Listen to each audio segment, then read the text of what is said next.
আমরা এখন কুমোরটুলির মধ্যে আস্তে আস্তে প্রবেশ করেছি। প্রথমেই চোখে পড়লো এই প্রতিমাটি, অর্ধেক প্রায় রেডি। বাবা, এখানে তো দেখছি এখনো মানে সেভাবে রেডি হয়নি। মাকে সবে মাত্র মাটি দিয়ে নির্মাণ করা হয়েছে। অবশ্য আমরা ছোটবেলা থেকে শুনে এসেছি মহালয়ার পূর্ণ লগ্নে মায়ের চক্ষুদান হয়ে থাকে। আর এখন তো সেটা অত মানামানির ব্যাপার নেই। এখন যেখানেই দেখা যায় যে মা মানে প্যান্ডেলের দিকে রওনা দিয়ে দিয়েছে অলরেডি।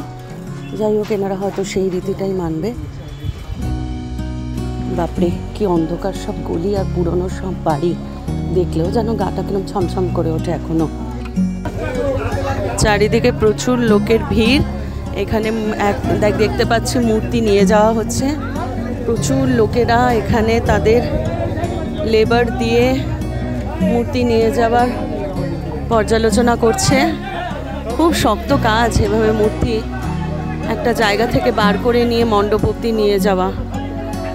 একদিকে মণ্ডপ যেরকম সেজে ওঠে, আরেকদিকে কিন্তু যিনি এতদিন ধরে তিল তিল করে মাকে গড়ে তুলেছেন সেই মৃৎশিল্পীর ঘর কিন্তু পুরো একদম ফাঁকা হয়ে যায়।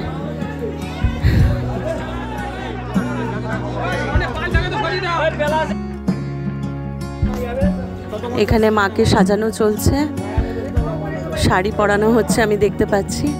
কি সুন্দর, কি অপূর্ব লাগছে। নিখুঁত সাজে সেজে উঠেছেন মা।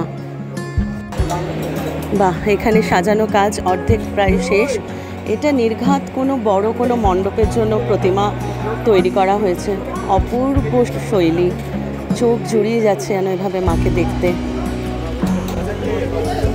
এটা এই শিল্পীর শিল্পকলা না দেখলেই নয়। শিল্পী নৃসিংহ পাল অপূর্ব শিল্পশৈলীর মাধ্যমে মাকে সাজিয়েছেন।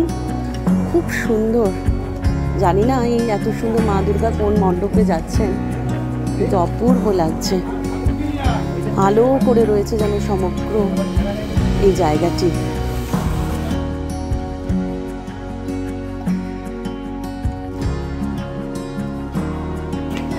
কিছু মানুষজন অদ্ভুত পরিশ্রমী নিপুণ হাতে কিভাবে যেন মাকে সাজিয়ে সেভাবে মাকে তুলে দেয় অন্য মানে কর্মকর্তাদের হাতে।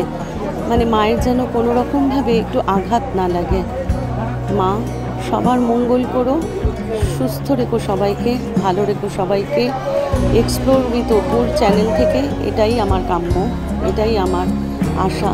সবাই যেন আমরা ভালো থাকি, সুস্থ থাকি।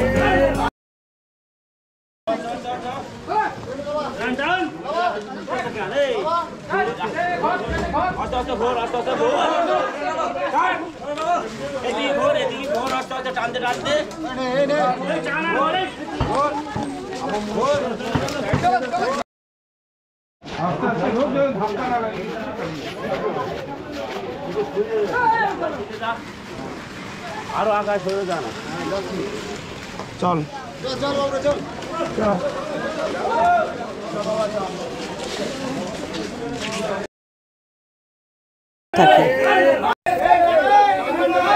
এটা কি ঠাকুর আসছে? ব্যাস, সবার কাঁধে চেপে কিরকম গণেশ ঠাকুর আসছে।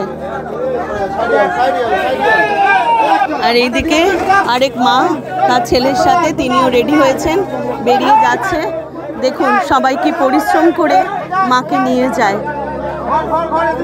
যে মাকে ঘিরে আমাদের 4 দিনের আনন্দ, সে আনন্দ প্রস্তুতি শুরু হয়ে গেল। আকাশে বাতাসে একটাই সুর, মা আসছেন। মা কি সুন্দর লাল পাড় সাদা শাড়িতে সাবেকি মূর্তি হিসাবে মা সেজে রয়েছেন এখানে। সব মাই প্রস্তুত হচ্ছেন ধীরে ধীরে মণ্ডপে চলে যাওয়ার জন্য। আর যে এতদিন ধরে তৈরি করলো তার ঘর হয়ে যাবে একদম ফাঁকা। এটা অখিল পালের মৃৎশিল্পী কারখানা। এখানে মায়ের গয়না প্রস্তুত হচ্ছে। এরকম আরও কয়েকটা জায়গা তো দেখলাম। এবার আমরা আস্তে আস্তে কুমোরটুলি থেকে বেরিয়ে যাচ্ছি। রাত যত বাড়ছে মাকে নিয়ে আসার লোকের সংখ্যাও কিন্তু তত বাড়ছে। এ এক অদ্ভুত পরিবেশ, অদ্ভুত অভিজ্ঞতা। কুমোরটুলি থেকে মা গঙ্গাকে স্পর্শ করে বাড়ির দিকে রওনা দিলাম। আর কিছুক্ষণ পরেই ভোর হবে। শারদীয়ার প্রীতির শুভেচ্ছা আমার এক্সপ্লোর উইথ অপুর সমস্ত সদস্যকে। সবাই ভালো থাকবেন, সুস্থ থাকবেন, সবার পুজো যেন খুব ভালোভাবে কাটে, সবাই যেন সারা বছর আমরা সুস্থ থাকি, এই কামনায় আজ আমি এখানে ভিডিও শেষ করলাম। আমার সাথে থাকবেন, শেয়ার করবেন, সাবস্ক্রাইব করবেন। আজ আসি।